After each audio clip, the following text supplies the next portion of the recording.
أعوذ بالله من الشيطان الرجيم சபிக்கப்பட்ட ஷைத்தானை விட்டு அல்லாஹ்விடம் நான் பாதுகாப்பு தேடுகின்றேன்.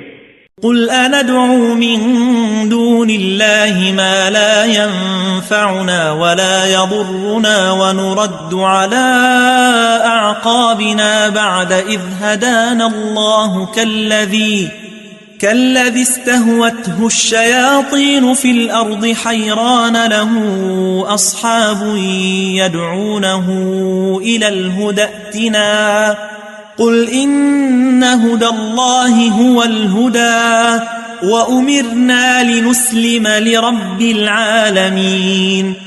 நபியே, அவர்களிடம் நீர் கேளும், அல்லாஹுவை விடுத்து எங்களுக்கு நன்மையோ தீமையோ அளித்திட முடியாதவற்றிடமா நாங்கள் பிரார்த்திப்போம்? அல்லாஹ் எங்களை நேரான வழியில் செலுத்திய பிறகு முந்தைய நிராகரிப்பு நிலைக்கு நாங்கள் திரும்பி விடுவோமா? ஒருவருக்கு அவருடைய நண்பர்கள் நேர்வழி காட்டி எங்களிடம் வந்துவிடு என அழைத்துக் கொண்டிருக்கும் போது ஷைத்தான்கள் அவரை வழிகெடுத்து அதன் காரணமாக பூமியில் அவர் தட்டழிந்து திரிவதைப் போன்று நாங்களும் ஆகிவிடுவோமா என்ன? நபியே, நீர் கூறும், உண்மையில் அல்லாஹு காட்டும் வழியே நேர்வழியாகும். அகிலம் அனைத்திற்கும் அதிபதியான இறைவனுக்கு நாங்கள் முற்றிலும் அடிபணிந்து வாழ வேண்டுமென கட்டளையிடப்பட்டுள்ளோம். وَأَنْ أَقِيمُوا الصَّلَاةَ وَاتَّقُوهُ وَهُوَ الَّذِي إِلَيْهِ تُحْشَرُونَ.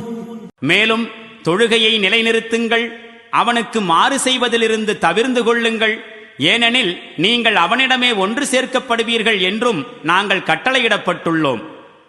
وَهُوَ الَّذِي خَلَقَ السَّمَاوَاتِ وَالْأَرْضَ بِالْحَقِّ وَيَوْمَ يَقُولُ كُن فَيَكُونُ قَوْلُهُ الْحَقُّ وَلَهُ الْمُلْكُ يَوْمَ يُنفَخُ فِي الصُّورِ عَالِمُ الْغَيْبِ وَالشَّهَادَةِ وَهُوَ الْحَكِيمُ الْخَبِيرُ. வானங்களையும் பூமியையும் சத்தியத்தின் அடிப்படையில் படைத்தவன் அவனே. மேலும் எந்நாளில் அவன் ஆகுக என்று கூறுவானோ அந்நாளில் அந்த மறுமை ஆகிவிடும். அவனுடைய கூற்றுத்தான் முற்றிலும் உண்மையானது. மேலும் எந்நாளில் சூரியனும் எக்காலம் ஊதப்படுமோ அந்நாளில் ஆட்சி அதிகாரம் அனைத்தும் அவனுக்கே உரியதாயிருக்கும். அவன் மறைவானவற்றையும் வெளிப்படையானவற்றையும் அறிந்தவனாக இருக்கின்றான். மேலும் அவனே நுண்ணறிவாளனாகவும் அனைத்தும் தெரிந்தவனாகவும் இருக்கின்றான்.